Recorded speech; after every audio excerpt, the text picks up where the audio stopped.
écoutez Parlons IT, le podcast présenté par Inmac W Store, spécialiste de l'IT d'entreprise.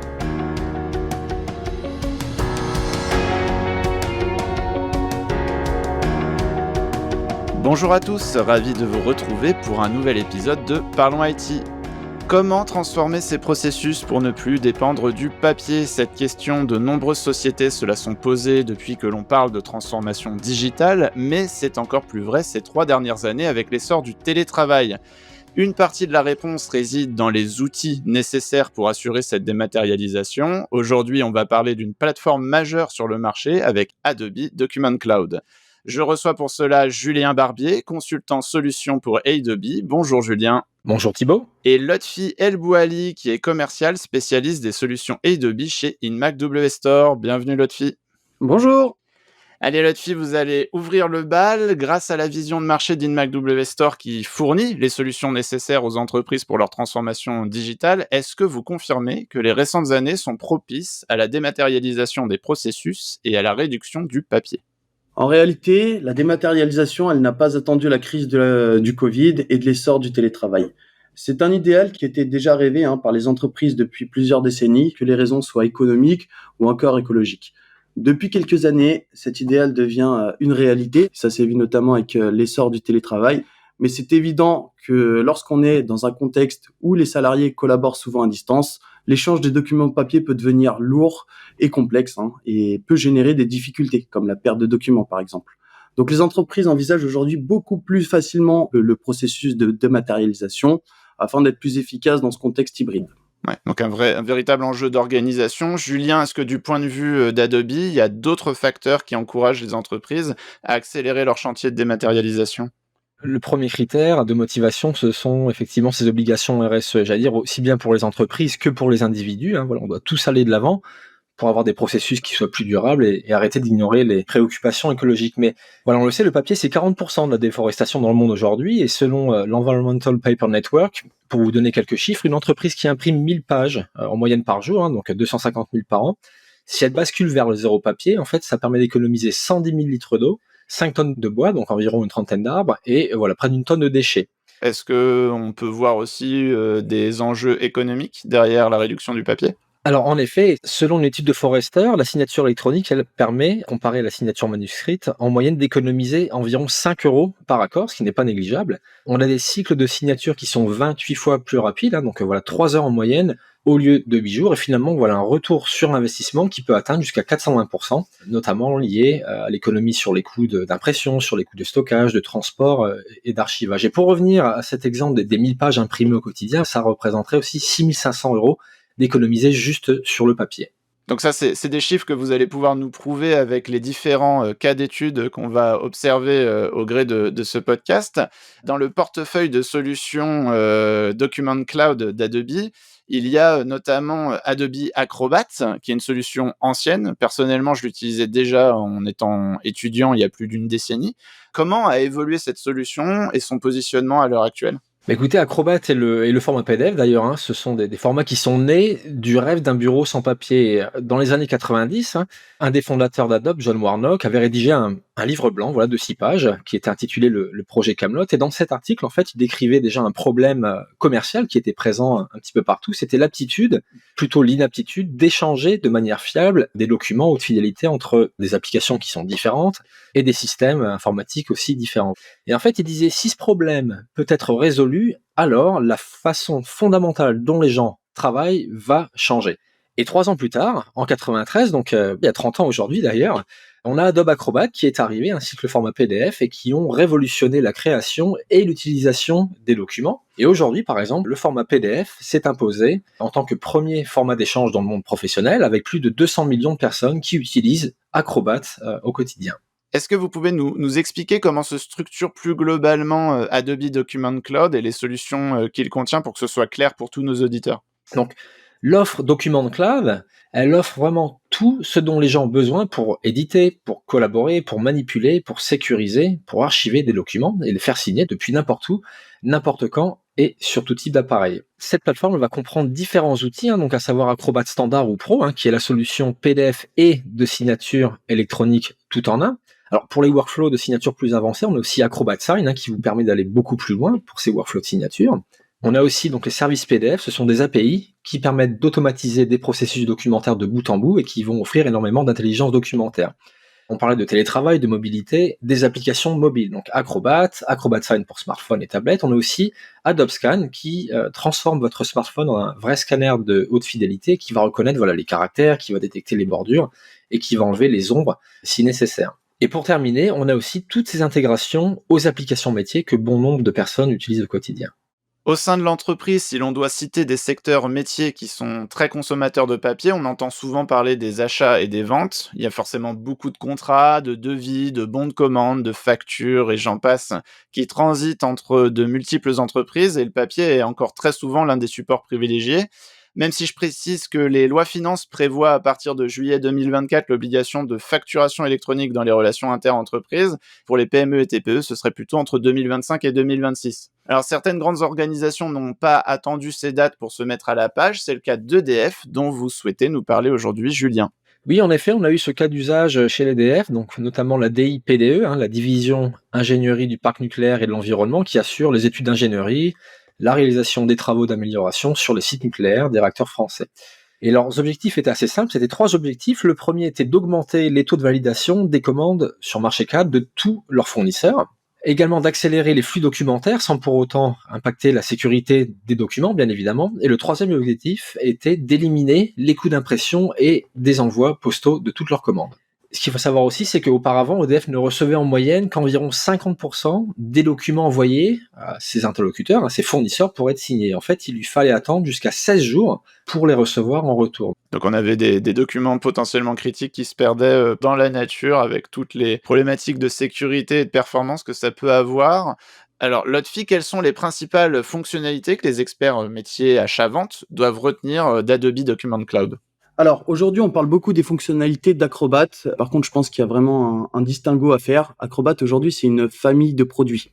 Et dans cette famille de produits, on va retrouver plusieurs solutions. Donc, on va retrouver Acrobat Pro et Acrobat Standard d'un côté, et de l'autre, Acrobat Sign Business et Entreprise. Acrobat Pro et Standard, initialement, c'est prévu pour faire de la modification de PDF. Alors, il y a pas mal de fonctionnalités qui ont été rajoutées ces dernières années, comme les fonctionnalités de signature électronique. Donc, avec Acrobat Pro et Standard, on peut signer et demander des signatures de manière illimitée sur des documents. Maintenant, dès qu'on va vouloir aller un peu plus loin, comme faire des workflows, savoir où on en est, intégrer la solution à des applis métiers, intégrer la solution aux outils Microsoft, et ben là, il va falloir aller sur la solution complète qui s'appelle Acrobat Sign, donc qu'on retrouve en 2 versions, la version business et la version enterprise. Alors, il y a un des enjeux d'EDF qui était la sécurité et la conformité. Ce qu'il faut savoir, c'est qu'en matière de signature électronique, il y a un certain nombre de normes à travers le monde pour qu'elles gardent leur valeur juridique. En France et en Europe, on a notamment le règlement eIDAS. Il existe aussi 3 niveaux de signature électronique, la simple, avancée, qualifiée. Alors, pour résumer pour nos auditeurs, plus on progresse dans ces niveaux, plus on va renforcer la valeur juridique de la signature par le biais de processus plus complexe. Lotfi, est-ce qu'Acrobat Sign est une solution qui permet d'atteindre ces 3 niveaux de signature électronique et puis de respecter surtout les normes en vigueur en Europe ? Alors, la sécurité, c'est un sujet, mais surtout un enjeu pour Adobe. Donc, la solution, je le confirme, est faite pour être recevable sur les 3 niveaux de signature, recevable par le règlement eIDAS, qu'elle soit simple, avancée ou qualifiée. Alors, au final, Julien, quels ont été les principaux résultats obtenus par EDF ? Alors le premier, ça aurait été des flux de travail qui sont bien moins coûteux en termes de coûts opérationnels et en termes de papier, par exemple de timbres, d'enveloppes et j'allais dire de ressources humaines. On estime que le client a économisé a priori depuis la mise en exploitation de ce projet plus de 64 000 €, donc voilà environ 30 000 pages de papier, ce qui représente 16 € d'économisés pour chaque commande fournisseur. En termes de temps de validation des documents, 88% de réduction des délais. On vous l'expliquait, c'était 16 jours auparavant, c'est passé à 16 heures en moyenne, ce qui est assez impressionnant. Et donc un dernier point sur la visibilité des documents et des process. Oui, donc en termes de visibilité, on a Adobe Acrobat Sign qui offre à EDF également une visibilité quant à l'état de la commande, à savoir est-ce qu'elle a été reçue, est-ce qu'elle a été ouverte, est-ce qu'elle a été signée par le titulaire, et ce qui réduit considérablement les efforts de traçabilité et signifie beaucoup moins d'allers-retours lorsqu'il s'agit de valider les commandes. Et de manière plus générale, maintenant, EDF sont capables de traiter des commandes sur le marché cadre de leurs fournisseurs en une seule journée, de valider tout simplement 100% de toutes ces commandes. EDF a obtenu des résultats plutôt importants qu'on peut difficilement contester en dématérialisant simplement ses processus d'achat. Autre secteur métier de l'entreprise qui utilise beaucoup de papier, les ressources humaines. Je pense qu'on a tous connu dans notre carrière ce moment d'onboarding au sein de notre nouvelle entreprise où finalement on doit signer notre nouveau contrat, remplir un certain nombre de formulaires, remettre des copies de documents. Enfin, c'est souvent long et fastidieux. Et comme j'apprécie les entreprises qui utilisent elles-mêmes les solutions qu'elles mettent sur le marché, je me suis intéressé à l'expérience d'Adobe qui utilise les solutions de Document Cloud pour améliorer ses processus de recrutement et d'accueil des nouveaux collaborateurs. Alors Julien, est-ce que vous pouvez nous rappeler les enjeux de ce projet ? Oui, bien sûr, Thibaut. C'est vrai qu'on en est assez fiers de cet exemple du recrutement Adobe.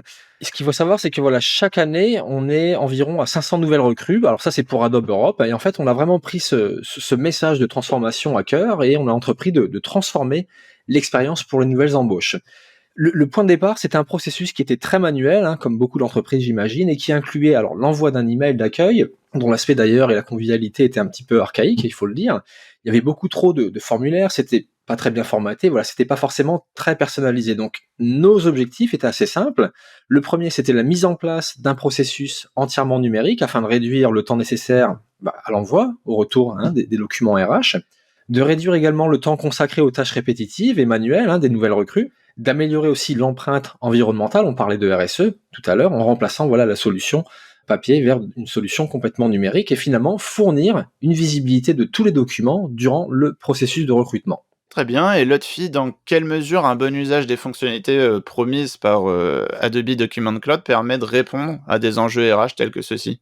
Je vous parlais tout à l'heure des intégrations aux applis métiers. Ce qu'il faut savoir, c'est qu'Adobe aujourd'hui propose donc à travers Acrobat Sign Business Entreprise une intégration via un système d'API qui peut être hyper utile. On le voit aujourd'hui avec l'intégration aux outils 365 de chez Microsoft qui est native. On retrouve à travers Word, Excel, PowerPoint des connecteurs via un bouton qui s'appelle Demander des signatures. Donc ce qu'il faut savoir, c'est que derrière, c'est relié directement aux solutions d'Adobe. Aujourd'hui, il y a un partenariat qui est énorme entre Microsoft et Adobe. Il faut savoir que Adobe, c'est la solution qui est plébiscitée et utilisée en interne chez Microsoft. Donc, on voit un des points forts de ce partenariat, c'est ce système d'API, justement, qui propose une intégration native et sans paramétrage dans ces solutions. Tout à l'heure, Julien nous parlait d'automatisation des processus. Du côté de 365 et de l'environnement Microsoft, il y a Power Automate qui est une solution très très puissante d'automatisation. Est-ce qu'on peut envisager des connecteurs entre les solutions Adobe et Power Automate pour, je sais pas, automatiser un certain nombre de processus dématérialisés, de processus administratifs dans le secteur RH ? Alors tout à l'heure, je vous parlais des connecteurs avec Word, Excel, PowerPoint, mais il en existe aussi avec SharePoint et Power Automate. Dans un cas client concret, on peut avoir une proposition d'embauche et arriver à la signature de manière automatique directement avec cette solution-là. Donc, comme le disait Julien tout à l'heure, sur un processus d'embauche, on peut passer de 16 jours à simplement quelques heures. Donc, c'est juste énorme. C'est un grand pas en avant, en tout cas, pour la dématérialisation. Alors Julien, est-ce que c'est effectivement la solution qui a été, la méthode en tout cas, qui a été employée par Adobe et quels ont été les premiers retours d'expérience ? Alors oui, en effet, comme disait l'autre fille, on a du SharePoint, Shadow, on a du Power Automate, on a beaucoup de choses aussi. Effectivement, on a utilisé tous ces connecteurs sur étagère pour automatiser le processus le plus possible. Et finalement, en termes de résultats, j'allais dire, écoutez, il y a certains chiffres qui sont assez intéressants. Le premier, c'est 80%. Donc ça, c'est la réduction du temps de traitement des nouvelles embauches. Finalement, c'est 48 heures, donc 2 jours au lieu de 10 jours auparavant. On a 7 heures d'économisées par mois par coordinateur de talent qui ont une visibilité d'ailleurs en temps réel sur l'avancement des candidatures, des soumissions de candidatures, etc. On a également 96% des documents, presque 100% des documents d'embauche qui sont retournés sans aucune erreur, ce qui est vraiment très apprécié maintenant. Et j'allais dire, ce chiffre, le plus important quelque part, c'est 100% de satisfaction, puisque voilà, à chaque fois qu'on a des nouvelles recrues, on envoie un sondage, ils nous répondent. Un nouvel embauché, en fait, maintenant, il bénéficie d'une expérience qui est complètement personnalisée, qui est numérique, qui est automatisée. Et moi-même, j'allais dire, je peux vous confirmer que c'est exactement ce qui s'est passé. De mon côté, lorsque j'ai rejoint Adobe il y a quelques années, j'ai vraiment été épaté, j'ai été bluffé par le processus de recrutement qui s'est vraiment fait sans encombre. Et voilà, ça aura eu un impact extrêmement positif. Donc vous êtes acteur de ce case study, Julien. En effet, acteur, réalisateur et directeur. Alors au tout début de ce podcast, vous nous avez évoqué les contraintes RSE qui pèsent sur les entreprises et qui les encouragent à se débarrasser du papier. Est-ce qu'Adobe a constaté des gains de ce côté-là aussi ? Oui, alors on a fait des calculs, on a estimé en fait que grâce à ce processus recrutement, alors seulement en Europe, hein, on a estimé à 10 tonnes de CO2, de gaz à effet de serre par an, en moyenne, qui ne sont pas rejetés dans l'atmosphère. Donc parce que voilà, il y a plus d'impression, il y a plus d'envoi, donc voilà, c'est un petit geste qu'on essaye de faire. Simplement en dématérialisant les processus RH, hein. Oui, en effet, et finalement, ce type de processus, c'est seulement un processus RH, mais on essaye de le mettre en œuvre autant que possible dans toutes les fonctions, dans tous les départements d'Adobe. Et là, vraiment, on parle de plusieurs milliers de tonnes de CO2 hein, qui ne sont pas rejetées, et j'allais dire autant d'arbres qui sont épargnés. Alors on arrive bientôt à la fin de ce podcast, mais avant j'aimerais quand même vous demander, Lotfi, ce que peut apporter de plus l'expertise d'Inmac W Store pour une entreprise qui serait intéressée par les solutions d'Adobe. Aujourd'hui, Mac W Store possède le niveau de certification le plus haut avec Adobe. Ce partenariat peut permettre d'offrir plusieurs avantages à nos clients. Premièrement, une approche métier, donc en parlant usage et besoin. Une approche support avec de l'accompagnement et également une approche de prise en main de la solution. Donc sans oublier toutes les conditions de paiement qui peuvent faciliter la vie de nos clients, hein, comme le paiement à 30, 60 jours par exemple, tout en les accompagnant dans leur transformation digitale.